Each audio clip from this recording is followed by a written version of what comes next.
Hi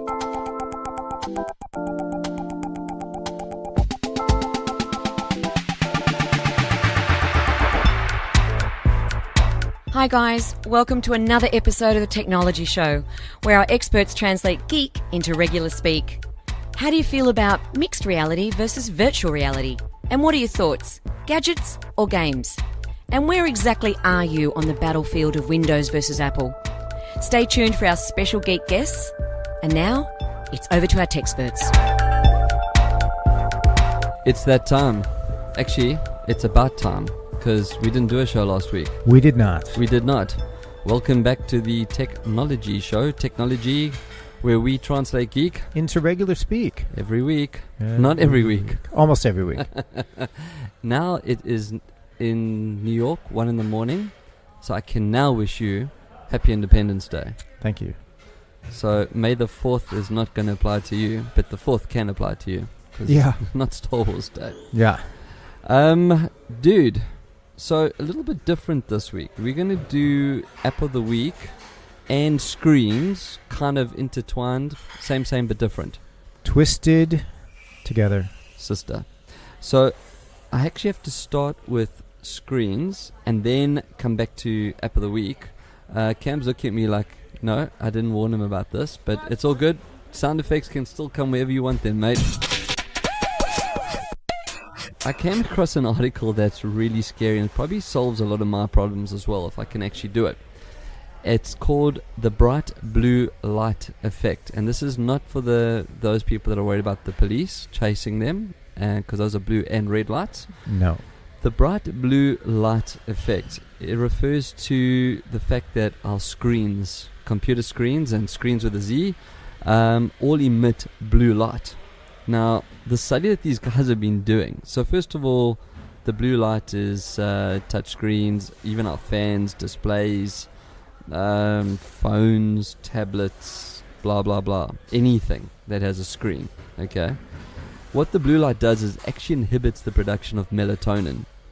Now, for those of you that don't know what melatonin is the hormone that regulates your sleep cycle. So when you get into bed and you get that nice warm fuzzy feeling as you're about to go to sleep, that's because of melatonin. And as we get older, we lose the ability to produce melatonin. That's why old people generally don't sleep as much. It's not because they're stockpiling, it's just because their melatonin levels are low. Now, you can take melatonin, which I've done for many years. You take a tablet and it helps you produce melatonin. The problem with that, though, is it's not natural, so it's kind of like helps you get to sleep, but you don't really stay asleep. So what has this got to do with technology? Well, it's got lots. Every TV screen in your bedroom, if you go to sleep reading your phone, if you have an iPad next to your bed, probably, I don't know, use a Kindle. Does your Kindle have a backlight? It does. But that's white, though, isn't it? It's not blue. Certainly not red, no, it's blue. Okay. No, it's just white. They've found in this study, it was a Harvard study, that blue light will suppress melatonin production twice as long as a green light, which means that it will take you more than an hour to 3 hours to fall asleep, as it would with no light or a light of a different color. It's also been linked to obesity and even some cancers. Now, the other thing that we're starting to see a lot of is in our cars. All the displays are blue. And with the exception of BMW, which I've noticed since, well, I read the article, it says since the 70s, but I've always noticed that BMW uses that orange hue. There's like all their dials are set in orange, and the military uses orange and red in submarines and cockpits. So they've done the same studies and they've seen the effects. Now, why does this link to the app of the day? So, if this is real, not if, I mean Harvard says it's got a conclusive evidence, so therefore it must affect us. And you insisting on taking your device into the room at night. So if you're going to read your phone before you go to sleep, or if you're going to watch TV, there isn't a solution for TV. This is for apps. Then you need to get, if you're on Android, you need to get an app called Twilight. But you've just told me now that the Samsung has a built-in feature that you can change the colors. Yeah, whatever the latest version of Samsung is, it has a blue light filter built into the pull-down menu from the top. Okay, so if you've got a Samsung, then in your pull-down menu you can find it there. If you don't have a Samsung or your phone doesn't support blue light filtering, there's a free app on Android Play Store called Twilight, and then on Apple, it's a little bit tricky to get there, but it's called Color Tint, and it would be spelled COLOR, not color OUR. It's built into accessibility where you can turn your phone red. Now, red light doesn't have the same effect. So that was app of the day and screens with a Z kind of in one. I'm feeling tired just saying that. Yeah, it's probably because you need to turn on your red light filter. Yeah. You know, I think the thing that people have to know is it's one of those cases where you don't know what you don't know, and unless you've actually experienced and turned on a red light filter on your phone or downloaded it, you don't really know what it looks like. I have tried to use a red light filter, and it really takes some getting used to. What? Because you can't read the stuff, or just the coloring on the eyes? It almost feels like a bit of eye strain. Really? You're the whole idea is that through. you're like trying to stop it. Yeah, and so if you're like in a low light room, you turn the brightness down, then you're kind of squinting at your screen. It's like that, but even without the lights on. So. But I definitely recommend doing it, because if it is going to add, days, months, years onto your life or to the lifeline of your eyes, definitely go for it. Well, I'm going to give it a whirl. So listening to what you've said, because I haven't tried it. I mean, I just came across this article in prep for the show. But I mean, with kids, we take devices into the rooms while kids are trying to sleep. Now, when you're young, and I'm talking like under 25, under 30 even, you produce melatonin in sufficient amounts. I don't know what's happening with this generation now, because they live on computers and screens and phones and everything else. So maybe 7 days until you kind of get used to the idea that what you're looking at is normal, inverted commas, like through a red filter. I don't know. I gave it up after about 10 minutes. So. I'm going to try now, and I will try and remember to talk about it next week when we come back to the show. Anyway, so screens with a Z, app of the week, Twilight on Android, nothing available on... Oh, and I did find for a Mac, I didn't find anything for Windows, called Flux. So you can put it onto your Mac as well, and you can do the same effect. But apparently, the last thing I'm going to say is that on the new OS coming out, Mojave, and on the new OS 12, iOS 12 for phone, this feature will actually be built in. Apple's now trying to make a stand of reducing our screen time. So they're actually going to build this in that based on the time of the day, your phone will automatically change its color, and parents will have the ability to manage their kids' phones. So for those of you with a PC, if you're running Windows 10, you can open your settings up, and there is a blue light mode in Windows. There we go. Awesome. Okay. So that's it. I've missed the excitement, man. Oh, well, get ready, because it's back. The A and B split test. Yep. So what we got this week? I think it's looking at the form factor again, but instead of form factor, it's actually the function factor, or whatever you like to call it. The function factor.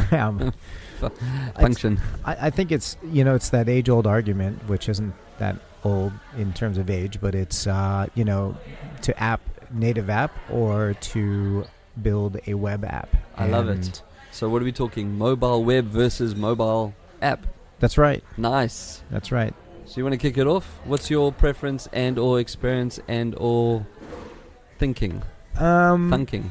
The biggest difference, and that difference is rapidly closing to a very narrow, small chasm, whereas it used to be a much deeper and wider chasm, is what you can access on your device.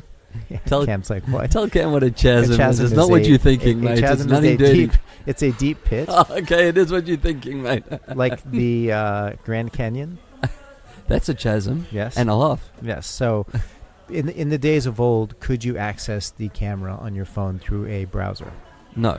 Right? And so this is that question. That's a great example. Right? So from an augmented reality perspective, or if you're trying to do anything to capture content, you need a native app. You need some access to the OS.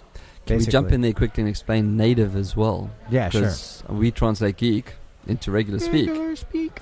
So, talking about apps, for all the people that use apps, the people that made those apps for you, they had a decision to make when they built them. They could have gone hybrid or they could have gone native.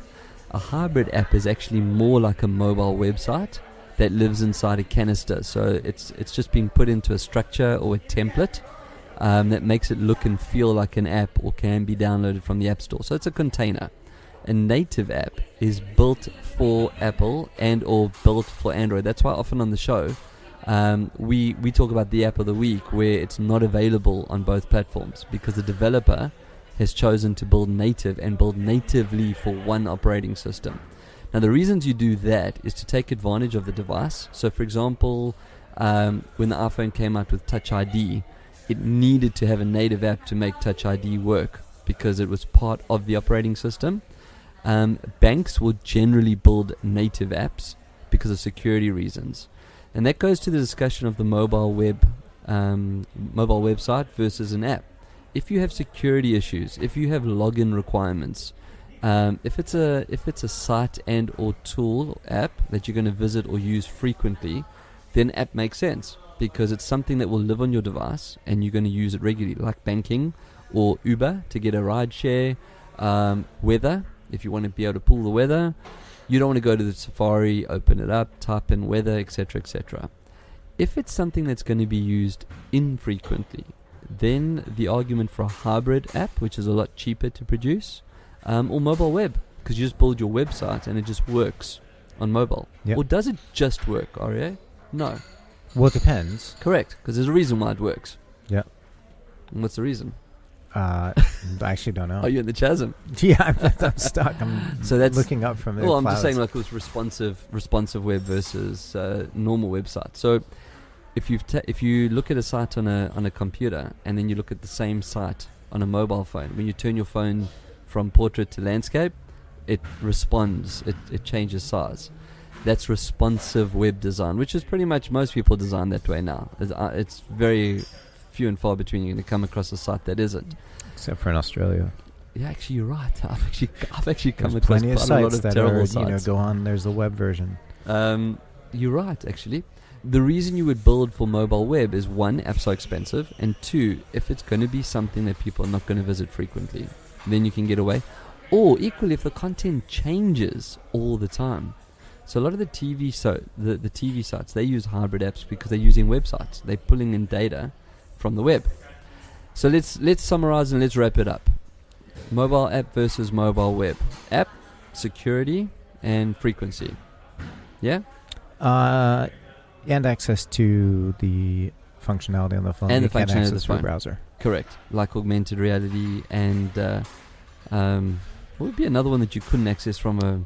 Well, it used to The be camera. GPS. The camera. The camera. I mean, the camera, I think, is the main one. That's the main one. Right. Yeah. Who came up with that... one of the handsets, they came up with the like when you lift up the phone, the camera's like all ready to go, and like that whole selfie craze. It was one of the devices came that as you turn it on, actually default, you could set the default to camera because people were like ready for the shot. Yep. I want to say it was Nokia or HTC. It was one of those guys. Anyway, so that's the A and B split: mobile web, mobile app. There you go. So.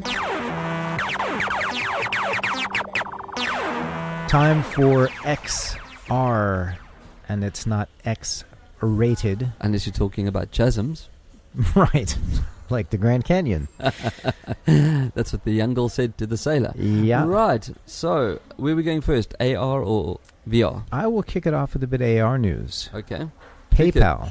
Who? PayPal. Yeah. The friendly payment platform has put a patent out that you can point and pay. So you can use AR to look at something if you want to buy it, tap your screen, or blink your eyes if you're moving into that ubiquitous eye technology, and you can buy it. So I wish I had money to sue PayPal or stop their patent because I sold that concept around, or not sold, shipped it around the banks 5-6 years ago. Too little too late, man. It's No. wrong time, wrong place. Yeah, I know, but they shouldn't be able to patent it because it's in the public space. It's called Pay AR, and I can show all the documents. Yeah. Well done, PayPal. Well, this is specifically AR glasses linked to a PayPal account. So this is using the PayPal technology and the PayPal ecosystem. So It's still using AR to pay. It's not something they should be able to patent. Anywho, good luck to them. So Google being better than Apple. Have you ever heard those words come out of my mouth? Rare. Maybe once. Yeah. Well, here it is. Here's two. So Google, and this I always say it when I talk about complementary things on Google versus Apple. In their normal spirit of playing nicely with everyone, their augmented reality toolkit, what's it called? Core, AR Core. They're rolling it out with, it's now up to 46 different Android devices can now use AR Core and compatible iOS devices. Yep. So they've actually made Core available for ARKit compatible devices. So that's pretty much anything from, I would guess, a 7, iPhone 7, 8 and 10, or maybe only 8 and 10, I'm not sure. But if you've got ARKit compatibility, you can now do, or use, any of the powered by Google AR Core apps that have been developed. And hey, well done to them, man. That's awesome, because I would hate to be left out of an AR experience because my phone OS is the reason, when it's something that's actually augmented in the environment, right? So right. Good on you guys.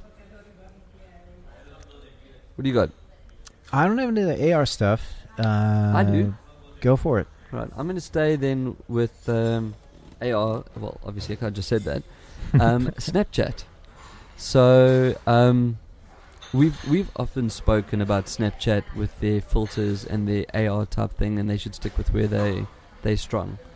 It looks like they've actually turned it into a way to monetize. The musician Drake, yep, for his new album, he's done let me try that again. He has done an augmented reality experience with Snapchat. So the way it works is Snapchat has a thing called shoppable AR. Ooh, PayPal, better watch out. Snapchat's also selling stuff using AR. And what it does is it puts users into Drake's hoodie and sunglasses and his beard. It'll look quite funny if you're a girl, right? But anyway. And then you direct it to a link to listen or buy new albums and merch. So for now, I think it's just the new album on Apple Music. But again, using AR to lead you to a payment cycle. So, yeah, I thought it was quite cool.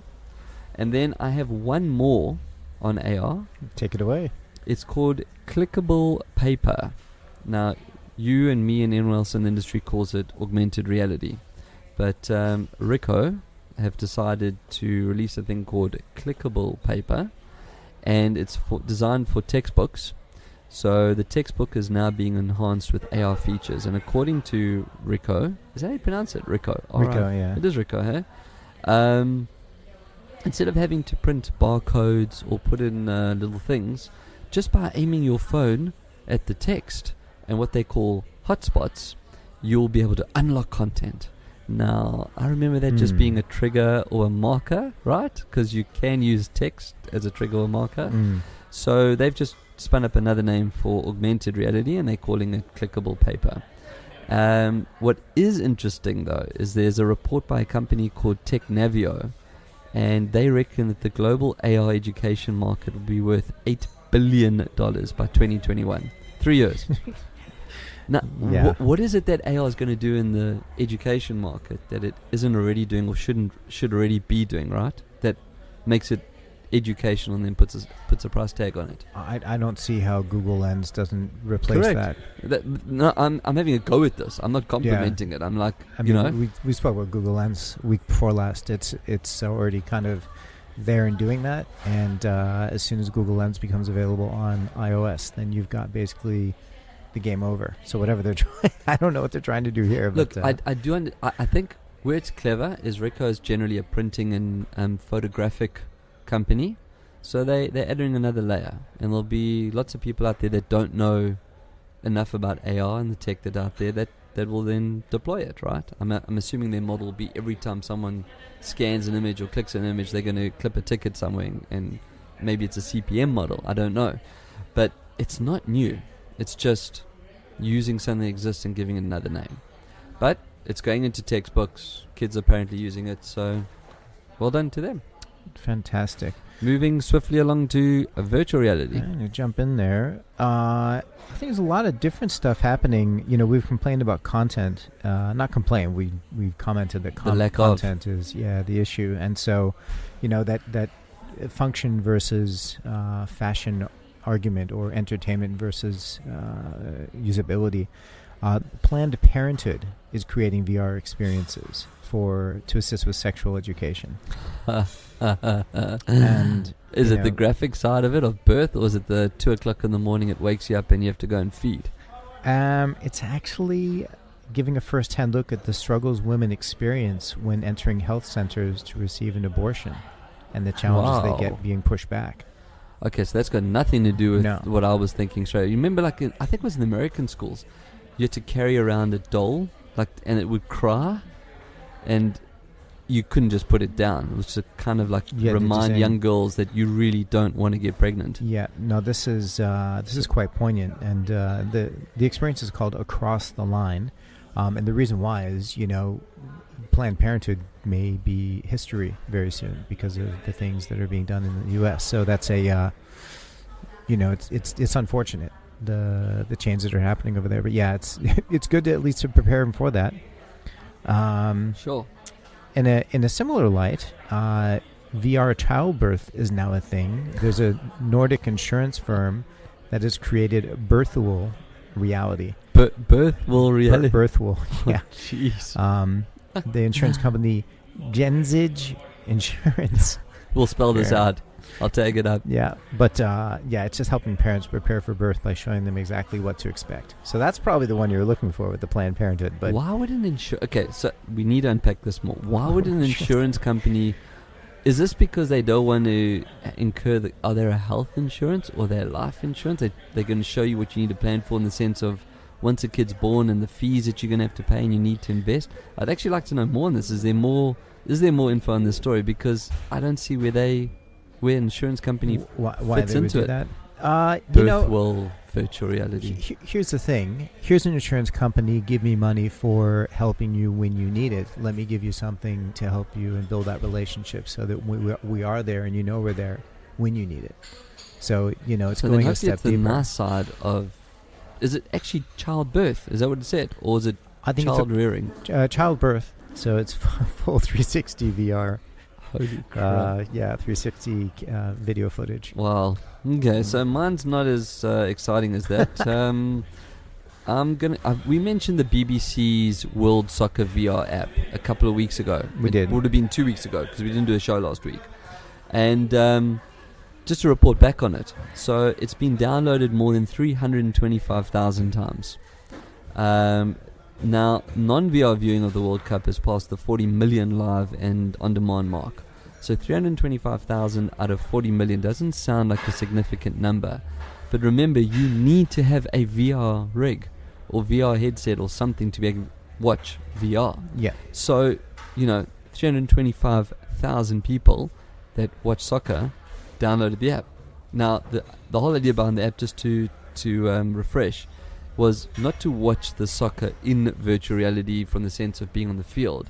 You were made to feel like you were sitting in one of the stadium boxes. Right. So you looked around your house and it looked like you were in a hospitality suite. And then you're looking at the view of the screen as if you were at the stadium. You didn't get to move it around and go down and into the field. I thought it was the different spots on the field that you could jump to and see. You can jump to that, but then that's more like click and call. Mm. Some of the TV broadcasters do that as well. I know, especially with American football, US, you can choose your angles. So this was more about putting you into the feel of being at the World Cup. Okay. At a hospitality levels, because those cameras sit on the midline, so you get to see the best spot. So I just thought that's quite a testament to virtual reality, that someone's prepared to watch the game in that environment immersed, to feel like they're there. So well done to them. Australia, ex-pro skater Sean Gladwell and 2 female Muslim skateboarders have produced Storm Riders. It's a 360 virtual film. The riders, Chadni Shah and Farhara Hussein, are Muslim, so it's really kind of exploring art, faith, identity, and skating, and it's in VR, and that's downloadable on iOS and Android for Oculus and Samsung Gear VR. Can you use an iPhone in an Oculus headset? No. Why would it be on iOS? So it's on iOS and Android for... that's what I'm saying. Cardboard. It's also a 2D experience as well. Okay. So they filmed it's a... I was going to say, because cardboard is naff. I mean, and that's all Apple users actually have. If you're using an iPhone, you got cardboard. That's about it. Or the Zeiss One. Yeah. You got the older ones. Well, yeah, those plastic Chinese little plastic ones. things. Yeah. But still, The lenses are up to shit. Mm-hmm. Anyway, so I found something that makes me think of our good old friend Chris Reese. Friend of the show, been on the show actually. He's a previous guest. It's called Mind at War, and it's a new VR documentary that explores the effects of PTSD, post-traumatic stress disorder, of an Iraqi war veteran. So the experience was created by Riot Films, and it features like digital art and that, But Riot is part of HBO, isn't it? I think it's part of that stable. They do some of their cutting-edge documentaries. RYOT, Riot Films. I've definitely come across them before. RIOT, yeah. No, that's Riot Games, yeah. RIOT. So Chris, if you're listening, Chris from Soldierly, shout out. You might want to have a look at this and do another collaboration. I mean, he's all over the world at the moment doing some cool stuff. Excellent stuff. So, yeah. My last one, the PMax 8K headset, which is out of China. 8K. 8K is like too many K. And it's this huge. It looks really big. It kind of looks like you have this wedge on your head. They're going to be using Vaxo VR, VAQSO, to emulate smells.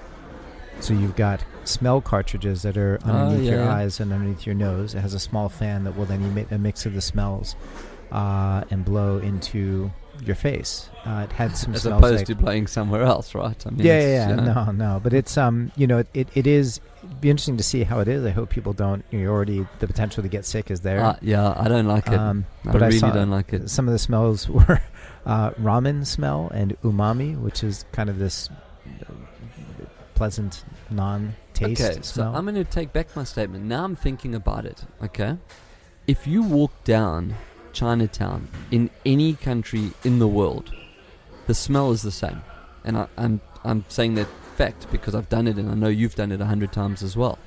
If you walk down like where the food areas are of Chinatown, whether you're in New York, whether you're down in Sydney CBD, anywhere, the way the guys are cooking and the stuff's on the boil and it's on the street, and you can definitely smell foods. Now, if you did that on holiday, so let's say we went on holiday to New York, and we're walking down, I mean, that's down by 3rd or 4th Avenue, down that side in Little China. If you smelt the food, if that was something, because smell is a very strong sense of memory, now you put on this headset, right? You put that cartridge in with the ramen in it, and you go on a tour of China. It's got to resonate for you. It's got to help hit home. And if it's 8K, that's like full HD overload into your brain. Yeah. So it's not such. Like, I'll give you another example. Imagine surfboard riding on one of those big, massive waves that you see on the videos, and the smell of surfboard wax. So if that cartridge now has that now I know you don't surf, but surfboard wax has a smell. They have a little fragrance to them, and anyone that surfed will know what I'm talking about. So if you were watching that video, if you were immersed as if you were standing on that board and you could smell the wax, I think that has to amplify the experience. If it's overpowering though, I think what you said, you're going to get sick. Yeah. I mean, there are sounds like, it's not sound, smells like a fresh forest. You got smells like an herbal shop, smells of... coffee? Like a coffee shop? Coffee. Like they're very subtle smells that people can connect to things. And if you can show and link between what you're seeing and hearing and smelling, the potential to anchor into your brain is ridiculously huge. Yeah. Yeah, olfactory is massive. No doubt. Have they already like done their funding and they're good to go, or was this just a prototype? Looks to me like Vaxo's pretty well funded. It's a platform they've already built, so we will see this coming out then. It will be coming out. You know where this works though, right? I mean, like last week I was in the amusement parks. So you go on a roller coaster ride, and they put the smell of fire burning, or you know what I mean? Yeah. It will work. Yeah. Okay. I'll take it back. The last one that I've got on VR is Firewall 0 Hour, which is the upcoming multiplayer VR combat title to be released on PSVR. I think the date was August 29th, somewhere in August, but you can pre-register now. So the reason I brought that up is to actually ask you a question. Have you tried or seen PlayStation VR yet? Have you Seen yes, tried no. Because that's something we've got to do. And the reason I'm saying that, if they're doing multiplayer, I mean, you and I have had multiplayer experiences which have been awesome. But if you can now do this from the comfort of your own home, through PS, what do they call their connection? Connect or One or something like that. Who's got a PSVR that we know? Does Uncle Rick have one? Or Uncle Roger? No. Is there a PlayStation store that's dedicated to it? Like the Microsoft one has the lens in it, HoloLens. I don't think so. Gonna have to tag that up in the post as well. And PlayStation VR, we dying to try. Yep. Really would like to try. I'd love to try this. Yeah, we must speak to the boys at Red Cartel as well. They might have a PSVR. I mean, they've probably got everything. They definitely do. Yeah. Probably Travis as well. What else have you got? Nothing super sexy. Except for that hat. Yeah, no. I think this is probably over by now, but the National Gallery of Art in Australia had a VR showcase. Why would you go to a gallery to go into a headset? Well, it's art. No, but what I'm asking, so you go to the gallery, right? You walk down the passage and you go, that's nice. If it's VR, you could just sit at home. Yeah, but okay. First of all, what we've seen in the changes in VR is location-based VR. So people don't have the cash to invest $5,000 into a Vive or an HTC, or go buy a PlayStation VR and actually set up the space. Yeah, okay. And mind you, Michaela's installation was art. Yep. Second one is 3x3 minimum to actually really get experience, right? To get movable 6-degree of freedom VR.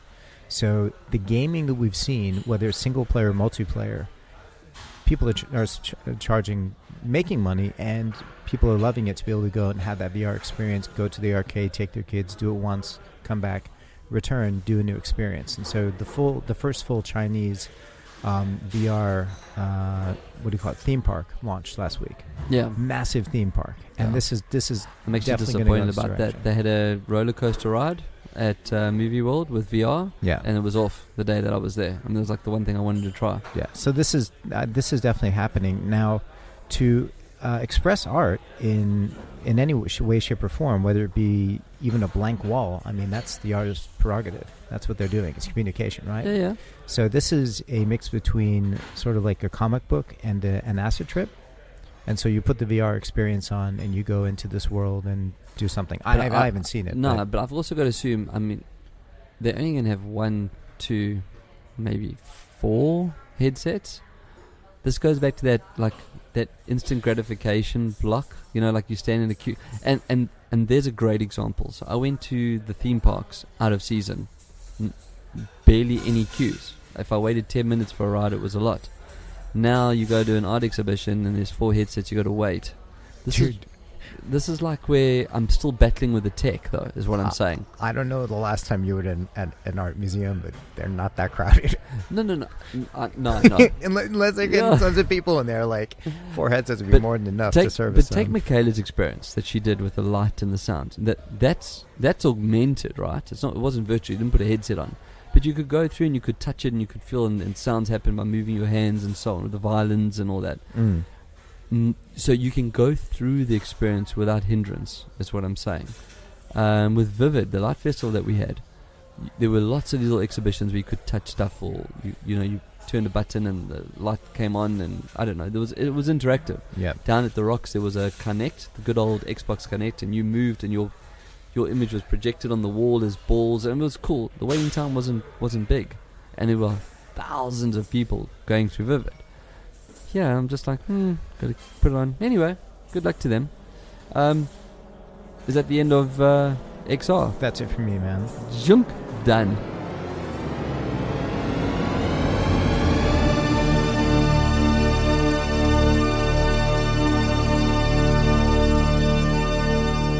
It's Tech News with a Z.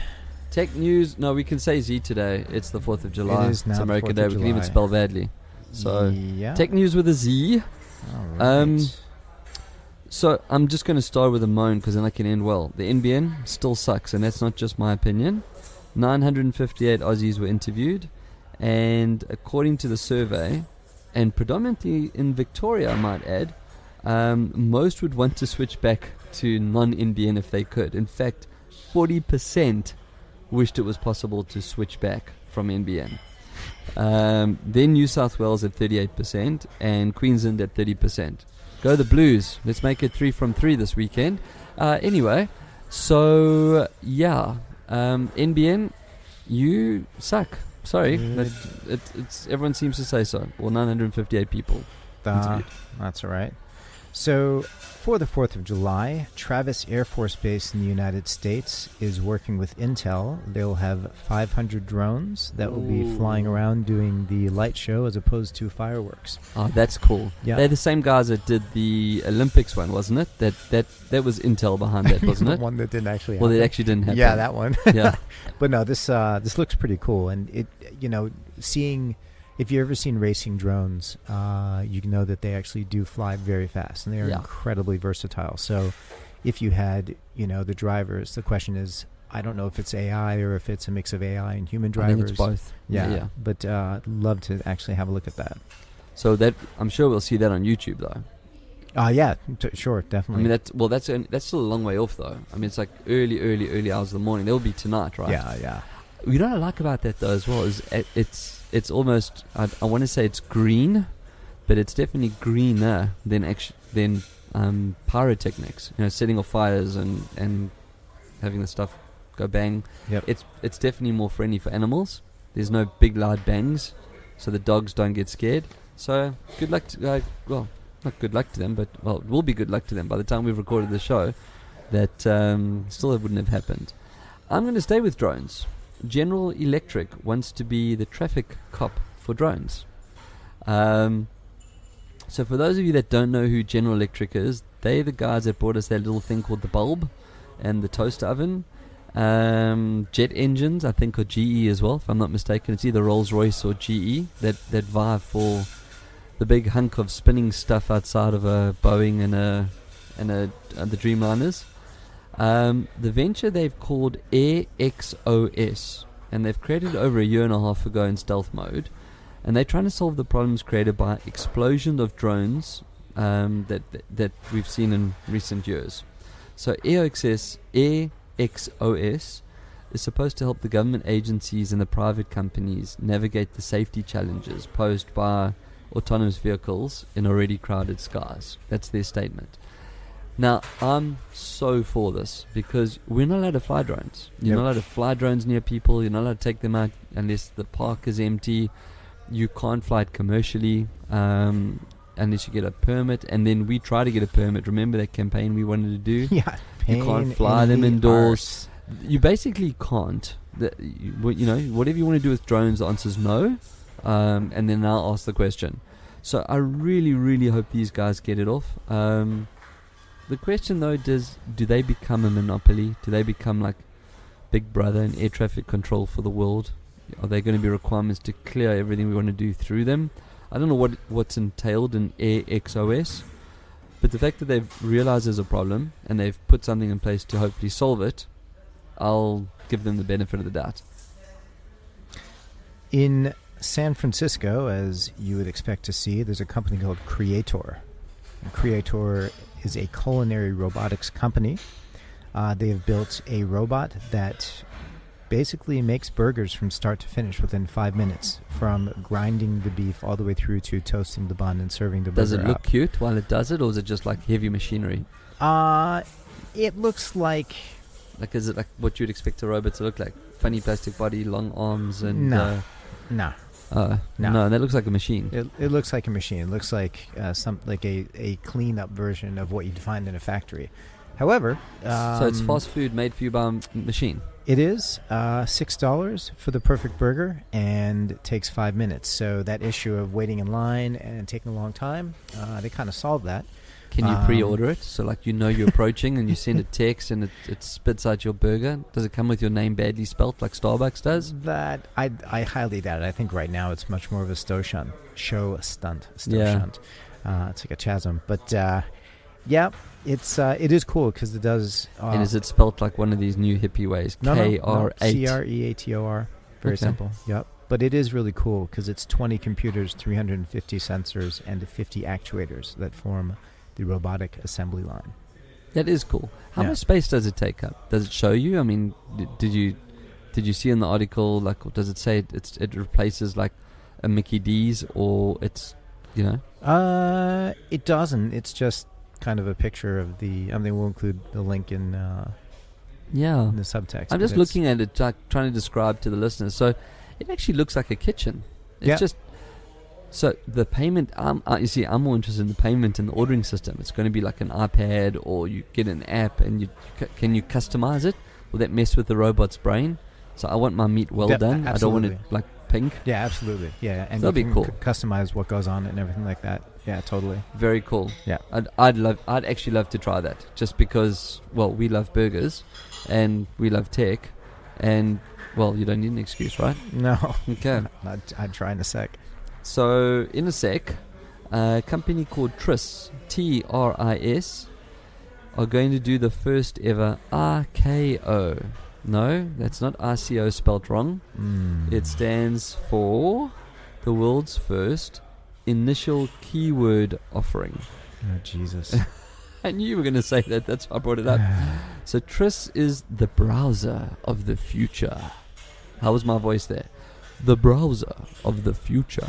Ding, ding, ding. Cam, we need some good sound effects on that one, mate. So they make search social and makes the entire internet social. Now TRIS is letting anyone purchase keywords on their browser and own them until the end of time. Think of TRIS keywords as internet domains. Pay once, own them forever. I'm just going to say, come talk to me in a year's time. Yeah, that's... I mean, that wasn't even news. I actually apologize. Yeah. That's just someone being stupid. So here's another one that might be a come talk to me in a year question, because Facebook has already killed their trending news.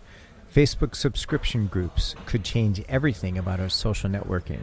You go into a subscription group and you actually have to pay for access. Oh, God. Who?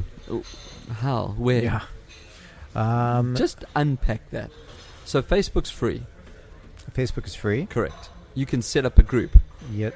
Which is free. You can start and you can make a page where people invite people, like, have to apply, right? Like, what's the word? So you can't just join. You have to private ask. Group. Yeah. That's free, right? Yep. So on which planet is someone going to pay to join a group? And who gets the money? Well, you get the money. It's probably shared with Facebook, but it's meant to be to really kind of weed out. Actually, you know what? Random crap people. I know that this is actually going to work. If you take one of these gamers, like this Dan TDM that I had to run off to see with Cade, or what's that stupid woman with the show that's always moaning in the clothes, Kardashian, Kim Kardashian. If she made a closed group that you could now be part of her inner circle, every little something-year-old girl is going to want to take their pocket money and join that group so they could tell their friends that they're part of that group. Yeah. So you know what? They probably are going to make money, but it's only going to be like stuff like that, right? And then as soon as you figure out that it's not really Kim that's posting, like she doesn't post on her own page. Sorry, little teenage girls. Justin Bieber doesn't write his own stuff on his page either. It's, yeah. So what's happening right now is that to remove advertising so you can't get spammed?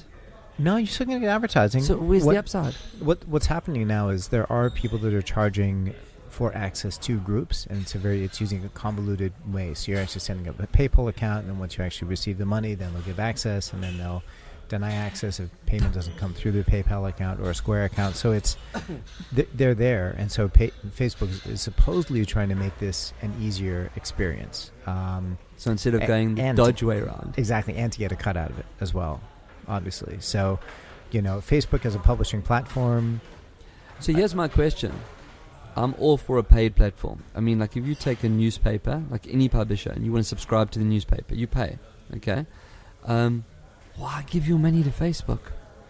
Just build a website and have people come there. Exactly. Oh, okay. Don't know. Cam's raising his eyebrows. He agrees with us. Dude, you really must have raised your eyebrows to get above the glasses level. I mean, that's like... I have no more news with a Z. The only other one is there was a failed pizza making robot. That's what I was thinking about. I was trying to get out of my head when you mentioned burgers. I remember that. There's a new pizza making robot. Of course, because the other one failed. Yeah. Actually, the other one was a burger flipping robot. That's right. Flippy. That's right. It flipped your burger. That also cocked up, right? Yeah. So this is one that actually does work. It does everything from taking the dough, flattening it out, putting the sauce on, putting the ingredients on, and then putting it into the oven, cooking it, and getting it out. Do you know why that would work? So, I mean, we've got Domino's here, but for those that haven't been to Domino's or haven't really looked at it, because a lot of people also with Domino's, you order online, you don't really get to see the kitchen. There's an amazing chain in America called Papa John's. Yep. They make fantastic pizza. And the way their shops are set up is very clear to see the assembly line. You see the guy or the girl standing on the counter, rolls it, the dough comes through like a little machine which cuts it perfectly, and then they like the cheese is on this like really weird hourglass looking thing, and they go click click, and two shots of cheese come down into your pizza. Then they slide along in a sprinkle. So a robot would make sense because with respect to all those awesome people out there that make pizzas, it is actually very robotic. That's right. It's like it doesn't change. It's just, it goes into the oven for the same amount of time. You don't make it go through faster. No. So does that exist? That exists, yeah. Is it where is it? It's also in San Fran. It's pizza. What are they called? It probably is in San Fran, actually. No, that's the wrong one. My Twitter's not. Let me guess. Right now. Pizza-matic. Auto Pizza. Pizza Pronto. It's a French startup company. There we go. Le Pizza. The company's called Ekim. E-K-I-M. E-K-I-M. Yeah, out of France. I have no idea what that means. Ekim. Okay. Yeah. Well, yeah, let's follow it, man. Yeah, it's one of those things. So far, the robot hasn't left its Paris showroom, but we should see it coming soon. It will come soon. Yeah. Robot domination. #. Nice. That's a shout out to Penny, I think, and Singularity. Exactly. Dude, I'm done. That's it, man. Nothing done? You're done? All right, we got a guest next week, I think. We do. So we're back to normal. All right, awesome. Well, until next time, keep your screens clean and your knobs shiny. Thanks for listening to our latest episode of The Technology Show. Remember, for more episodes, hop onto eaglewavesradio.com.au, follow us on Twitter and like us on Facebook. Catch you next time.